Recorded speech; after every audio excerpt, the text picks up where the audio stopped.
The man who owned the building was eating a gas station sandwich in the freight elevator, and not one of the 40 people he had hired that month knew his face. He liked it that way. For 3 weeks he had walked the lower floors of his own tower in a maintenance jacket with the name Earl stitched over the pocket, pushing a cart of cleaning supplies past the people who would one day report to him, and he had watched. He had a question he could not answer from a balance sheet, and he had decided the only honest way to answer it was to become invisible and see how the invisible were treated. What he did not yet know was that the answer would arrive on a Tuesday, in a break room that smelled of burned coffee, in the hands of a woman who had $11 left in her checking account and gave away the only meal she had brought. Her name was Nadia Pruitt, and she was 41 years old, and she had taken the job in data entry on the 19th floor because it paid $2 an hour more than the overnight shift she had been working at a warehouse across the river. She had a son named Theo, who was 9, and a refrigerator that hummed too loud, and a habit she had carried since she was a girl of noticing, when a room had gone quiet around a person who was hurting, she did not think of herself as kind. She thought of herself as tired. Tired and kind can live in the same body for a long time, and in hers they had learned to share the rent. Stay with me, because the small thing she was about to do would cost her a lunch and an afternoon of hunger, and it would also, though she would not learn this for some time, rewrite the rest of her life. The morning had already gone wrong before she reached her desk. The bus had been late, sitting at the stop with its hazard lights ticking, while a man in an orange vest knelt at the front wheel, and the people at the shelter had checked their phones and shifted their weight and said nothing, the way strangers do when the day has decided to be against all of them at once. Then the elevator on the East Bank had been roped off with a paper sign that said out of service in a market that was running dry, and she had climbed 4 flights in shoes that pinched at the heel because the soles of her good pair had finally given out the week before, split clean across the ball of the foot, and she had not had the money to replace them. She had taped the inside of the pinching pair with a folded square of cardboard that morning to keep the worst of it off her heel, and the cardboard had already worked loose by the second flight. She had clocked in 2 minutes past the hour, breathing hard, and the floor supervisor, a thin man named Brent, who measured the world in tardies, had marked it in his little book without looking up. She did not argue. Arguing cost more than 2 minutes, and she was a woman who had learned to count, and she knew exactly what 2 minutes was worth and exactly what it was not worth, and a fight with Brent was on the wrong side of that line. At noon, the break room filled the way it always did, with the new hires clustering by familiarity. The people from orientation finding the people from orientation, the long-timers claiming the good chairs by the window. Nadia took her usual seat at the end of the long table, the one nearest the door where the draft came through, and unwrapped the sandwich she had made at 5 that morning, turkey and a thin smear of mustard on bread that was a day past soft. It was not much, it was what she had. She had eaten worse, and she had eaten less, and she had taught herself a long time ago not to look at what other people were eating, because envy was a luxury that cost more than the thing you envied. That was when she heard the crying. It came from the corner, by the vending machine, low and swallowed, the kind of crying a person does when they are trying very hard not to be a person who cries at work. Nadia looked up. A young woman sat alone there, maybe 22, in a blazer that was a size too big and clearly borrowed, her ID badge turned around backward on its lanyard, as if she could not stand to look at her own name. Nadia had seen her in the hallway that morning, moving fast and frightened the way the interns always did, carrying a stack of folders that was taller than was reasonable. Now the folders were on the floor by her feet, and her shoulders were shaking, and no one at the long table had turned around. The man in the maintenance jacket was emptying the recycling bin by the far wall, and he had gone very still. Nadia did not make a decision so much as her body made it for her. She wrapped her sandwich back in its wax paper, picked up the small bag of carrot sticks she had cut the night before, and carried both across the room. She crouched down in front of the young woman, her bad knee complaining, and set the food on the table beside her without ceremony. "You eat yet?" she asked. The intern shook her head, eyes wide and red. "I figured," Nadia said. "Take it. I'm not hungry yet, and you look like your morning ate you alive." The intern stared at the sandwich as if it were a trick. "Can't take your lunch," she whispered. "You can," Nadia said. It's already in front of you, which makes it yours. That's how lunch works." And she smiled, the kind of small, worn smile that does not ask anything back, and she helped the young woman gather the folders off the floor, stacking them in an order that made sense. And she sat with her while she ate, and she did not once mention that it was the only food she had brought, or that her account had $11 in it, that she had been counting on that sandwich to get her through a shift that ended at 6. The intern's name was Camille, and between bites she told the whole story in the broken rush of someone who has been holding it in. It was her 4th day. She had been given a report to compile her first real task, 3 years of regional figures that had to be pulled and checked and arranged, and she had worked on it until 2 in the morning at the kitchen table of the apartment she shared with 2 other girls, and then the file had corrupted on the save and she had lost all of it, every cell, every hour. When she had gone to tell Brent, he had said, in front of 3 other people, that maybe she was not cut out for an environment that demanded competence, and that interns were a dime a dozen, and at least the dimes showed up on time. She had a student loan that came due in the fall, and a mother in another state who was between treatments and could not know how bad things were, because a mother who is sick should not also be a mother who is worried. And she had sat down in that corner with the broken file, and the words, "a dime a dozen," going around in her head, and felt something in her simply give out. "I keep thinking I should just quit," she said, "before they figure out I'm not good enough and do it for me." She said it to the floor, not to Nadia, the way you confess a thing you are ashamed of. "He's wrong," Nadia said simply. "You lost a file. That's a bad day. It's not a verdict." She tore the sandwich in half without being asked and put the larger half closer to the girl. And quitting before someone can fire you is just doing their cruel work for them on your own time. Don't hand in that, eat the rest. Tomorrow you start the report again, and this time you save it every 10 minutes and you let me show you how. I do data all day. Corrupted files are a thing that happens to people, not a thing that happens to bad people. The good ones and the bad ones lose the same file. The difference is the good ones build it back. The man by the recycling bin lifted the bin, carried it 3 feet, set it down, and did not leave the room.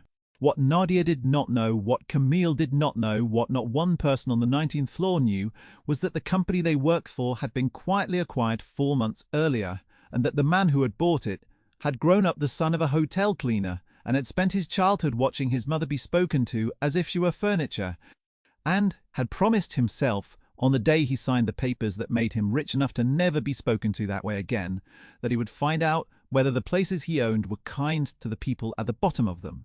He had run the numbers 100 ways, retention, complaints, exit interviews.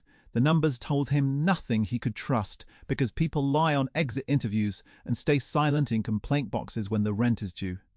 So he had done the only thing he knew would tell him the truth. He had put on a jacket with another man's name on it, and he had become for 3 weeks the most overlooked person in his own building.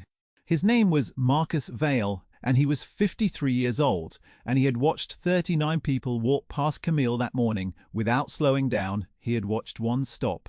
That afternoon, Nadia worked through her hunger the way she had taught herself to, with water from the cooler and a piece of gum she found in her bag, and she kept her promise.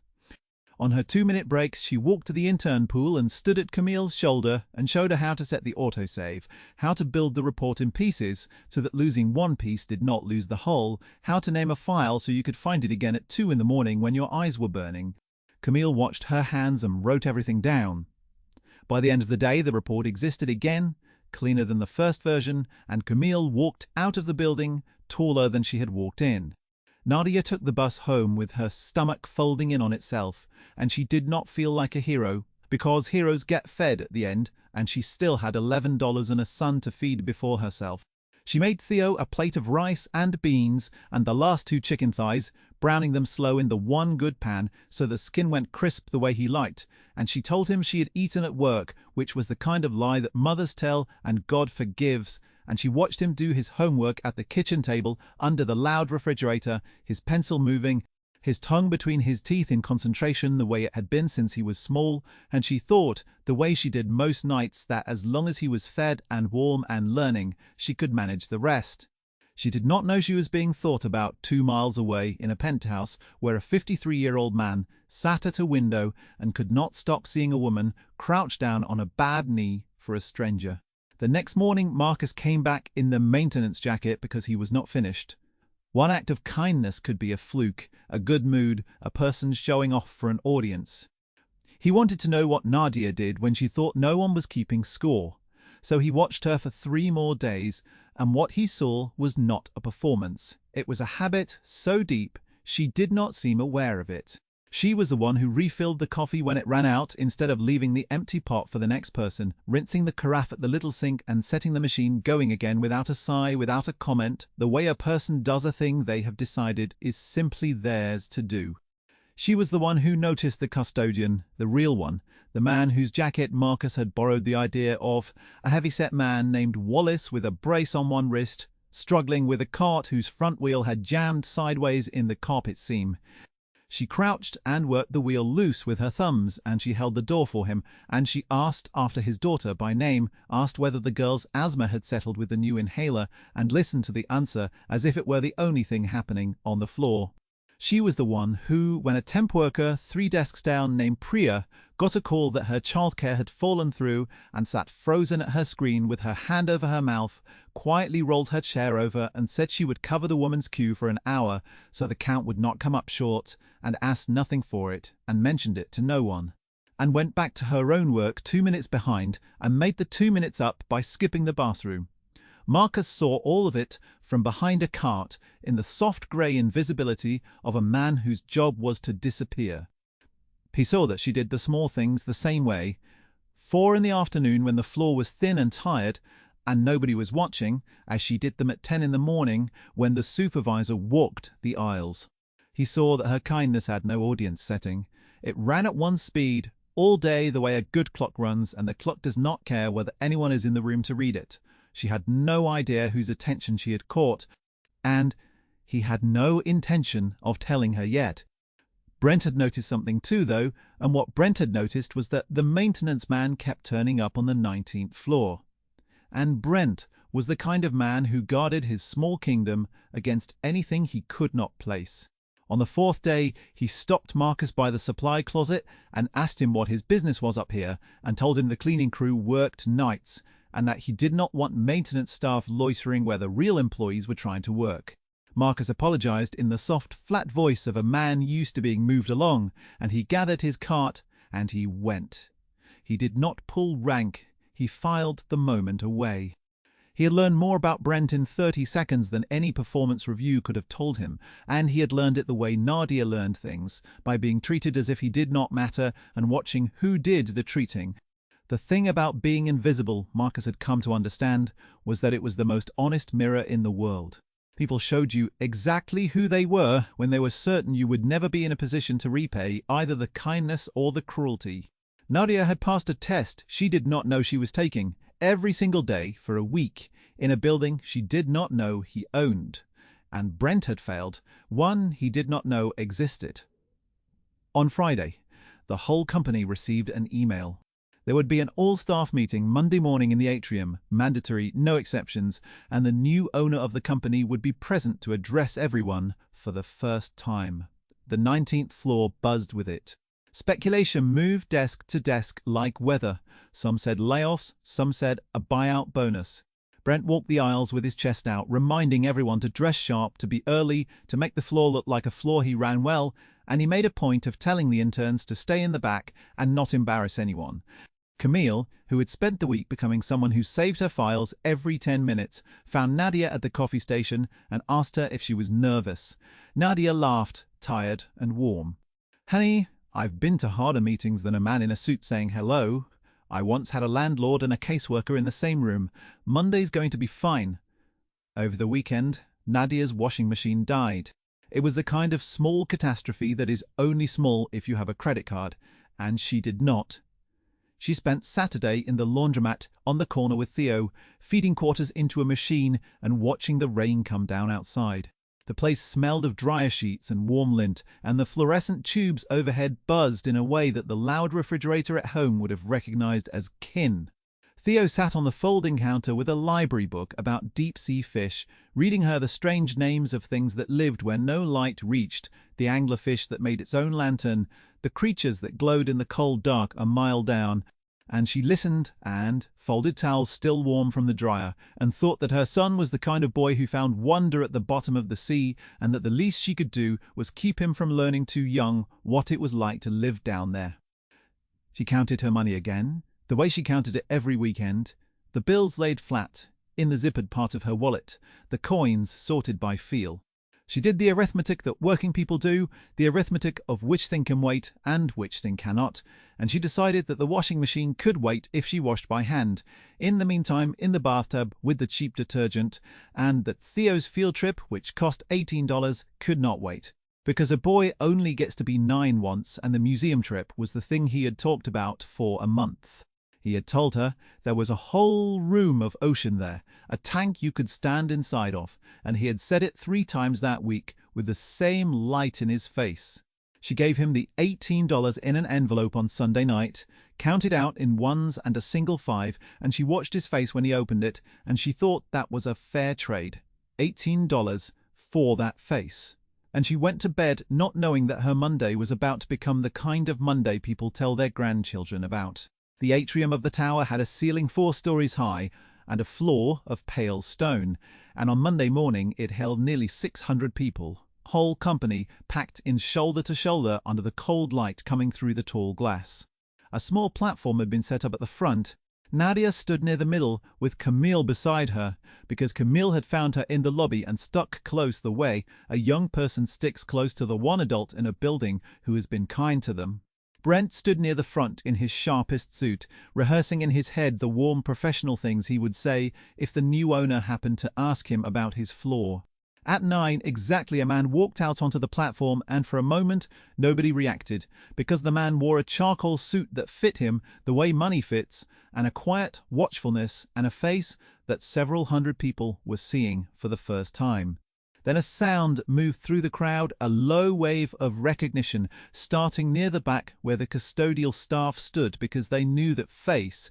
They had eaten lunch with that face. They had loaned that face a wrench. And Nadia, in the middle of the crowd, felt the floor tilt under her, because she knew it too. The man on the platform was Earl, the maintenance man, the one who emptied the recycling. Except his name was not Earl, and he was not maintenance, and he was looking out over 600 people with the calm of a man who owned the stone they were standing on. "Good morning," the man said. "Most of you have never seen me. Some of you have seen me every day for 3 weeks and never once looked at my face." He let that sit. "My name is Marcus Vale. I own this company, and for the last 3 weeks I have been cleaning your floors." The silence in our atrium was the loudest sound Nadia had ever heard. She felt Camille's hand find her sleeve and grip it. She watched Brent's face go through 4 colors and land on white. He told them plainly, without performance, about a hotel cleaner who had raised him on her knees, about the way he had watched her be treated as if she were part of the building, about the promise he had made himself. He told them he did not buy companies to fire people. He bought them to find out what they were made of, and that the only way to learn what a place was made of was to see how it treated the people who could do nothing for it. "A company is not its quarterly numbers," he said. "A company is what its people do when they think the person in front of them doesn't matter. I have spent 3 weeks finding out what this company does, and I want to tell you about a Tuesday." Nadia's stomach dropped. She did not know why. She only knew that the word Tuesday had landed in her chest like a stone in a well. "On Tuesday," Marcus said, "I watched a young woman fall apart in the break room on the 19th floor. She had lost 4 days of work to a corrupted file. She had been told by a manager in front of her peers that she was not cut out for this. She was crying in the corner by the vending machine, and 39 people ate their lunch 10 feet away and did not turn around." He paused. "I counted. 39. Camille had begun to cry, quietly, her hand still gripping Nadia's sleeve. "And then," Marcus said, "one person got up. She had brought one sandwich to work that day. I know it was one sandwich, because I had been emptying that break room's trash for 2 weeks, and I knew what she brought, and I knew it was all she had. She got up on what I would later learn was a bad knee, and she crouched down in front of a stranger, and she gave that young woman her entire lunch, and then she sat with her, and then she taught her, on her own breaks, for the rest of the day, how to never lose a file again. She did not know I was watching. She did not know anyone was watching. She had $11 in her account, and she gave away her food, and she asked for nothing because that is simply who she is when she thinks no one is keeping score.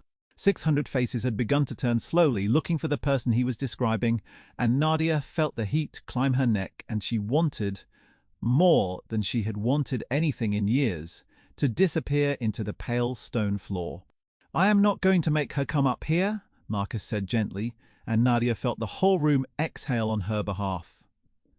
She would hate that, and she has earned the right not to be made into a show. What I will do is tell you what I learned from her, because it is the only lesson I came here to teach. This company has people in it who are kind when it's free and easy. And this company had, until this morning, at least one manager who mistook cruelty for high standards. His eyes moved, without hurry, to the front row, and they came to rest on Brent, and they did not accuse, they simply saw. Standards are good. We will have the highest standards in this industry. A standard that requires you to humiliate a frightened 22-year-old who made a beginner's mistake is not a standard. It is a small man, borrowing the language of excellence, to feel large. We are done with that here. Brent did not say anything. There was nothing to say.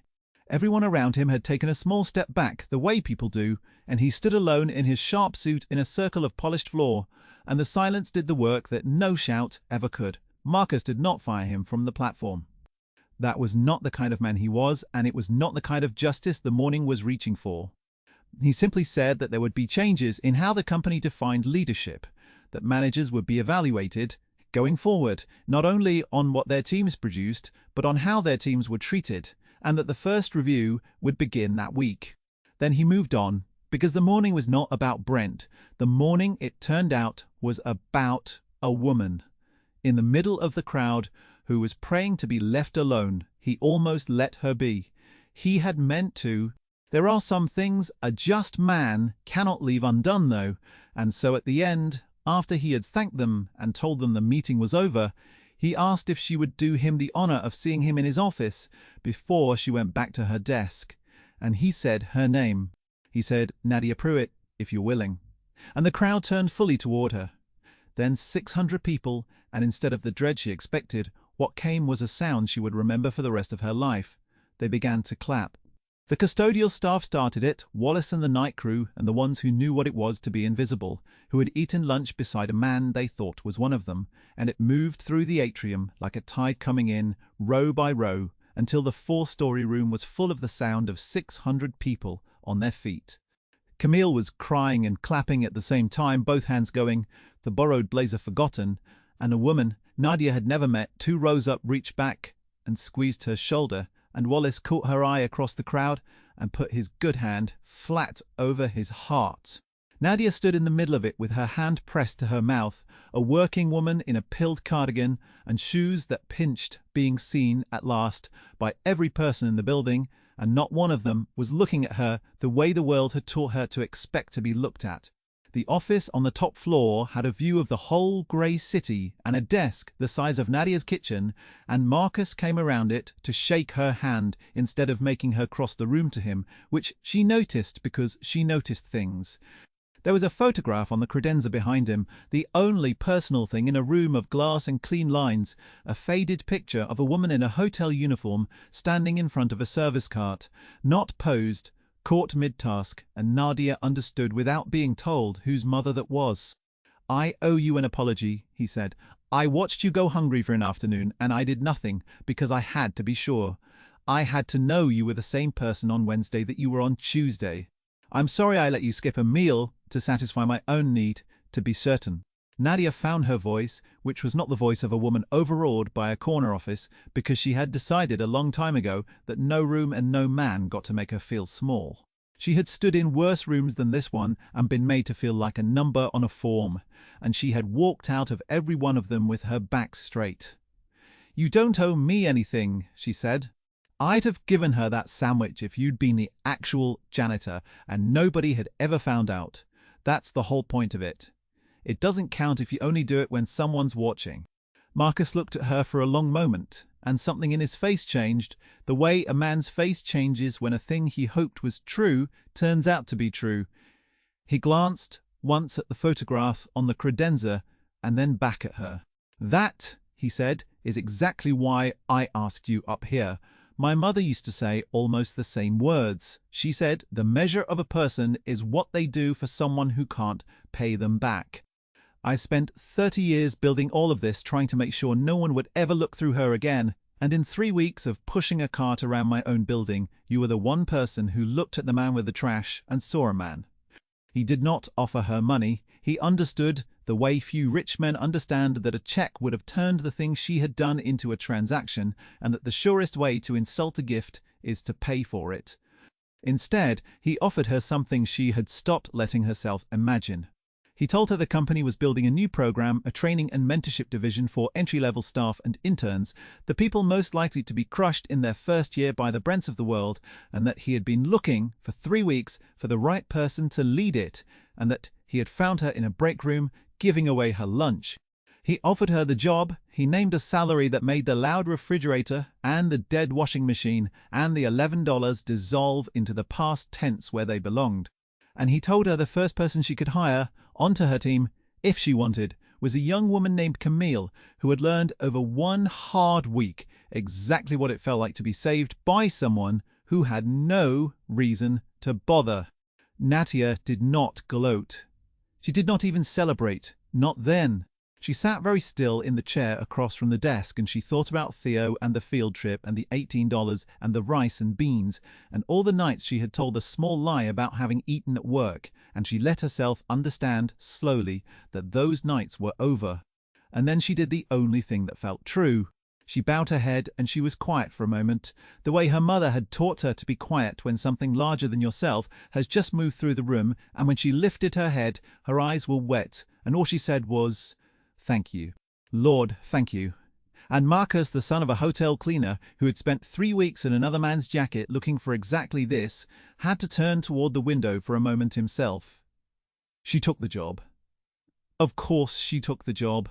The part of the story that mattered most to Nadia was not the salary, though the salary changed everything, and it was not the office she was given 2 floors down, though it had a window and her name on the door spelled right. The part that mattered was Camille, who came to work for her and who turned out to have a gift for the work. A patience with frightened new people that could not be taught because it could only be lived. Nadia had given her a sandwich, and Camille had given it back to her 100 times over, in the form of every nervous intern she steadied, every file she taught a shaking 22-year-old to save, every person at the bottom of that building who now had someone to crouch down in front of them on a bad day and say, "You eat yet." Brent was reviewed as promised, and the review was fair, which is to say it was honest, and honesty was the worst thing that could have happened to him. He was not marched out in disgrace. He was offered a choice, a path to becoming a different kind of manager, with help if he wanted it, and a clean exit if he did not. He took the exit. Some people, when they are shown the mirror, cannot bear what is in it, and they would rather leave than change. Nadia did not celebrate that either. He had been poor too long to enjoy watching anyone lose their footing, even a man who had measured her worth in tardies. She only hoped, in a distant way, that wherever he landed next, someone would teach him the thing she had spent her whole life knowing, that there is no excellence in making a frightened person feel small. 6 months later, the new division had a name and a budget and a wall of thank you notes from interns who had not quit, taped up in rows by Camille, who had insisted on it, and Nadia stood in a furniture store on a Saturday with her son, eyeing a kitchen table. Not a fancy one, a solid one, real wood, oak with a grain that ran in long, honest lines, the kind that would last him into a life she could now actually picture for him. Theo ran his hand along the grain and asked if they could really get it, and she said yes, and she meant it, and she did not have to do any arithmetic at all. That was the thing she kept being surprised by in those first months. The absence of the arithmetic, the quiet where the counting used to be. Nadia had bought herself a new pair of shoes, too. The week the first real paycheck cleared, plain and comfortable with a sole that did not split, and she had thrown the taped pair in the trash and then, an hour later, fished them back out, because a woman who has been poor does not learn to throw things away in a single afternoon. And some part of her wanted to keep them as proof of where the new shoes had carried her from. She kept the wax paper. It was a foolish thing to keep, and she knew it, but she had smoothed it out that Tuesday afternoon out of an old habit of wasting nothing, pressing the creases flat against her thigh, the way her grandmother had pressed flat the foil from a stick of butter to use again, and it had ended up in the bottom of her bag, and she had never thrown it away.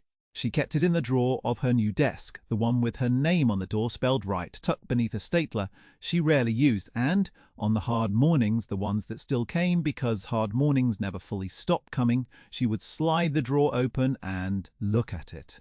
A square of crumpled wax paper that had once held a turkey sandwich and a thin smear of mustard, the only food a woman had to her name on the day she gave it away. She had thought that Tuesday that she was losing a lunch. She did not know she was being seen. She did not know that 2 desks away, the trash was being emptied by the one man in the world who had spent his whole life learning exactly what her small kindness was worth, the one man who had been a boy on his mother's cleaning cart, who had watched 100 people walk past her in hotel hallways and not one slow down.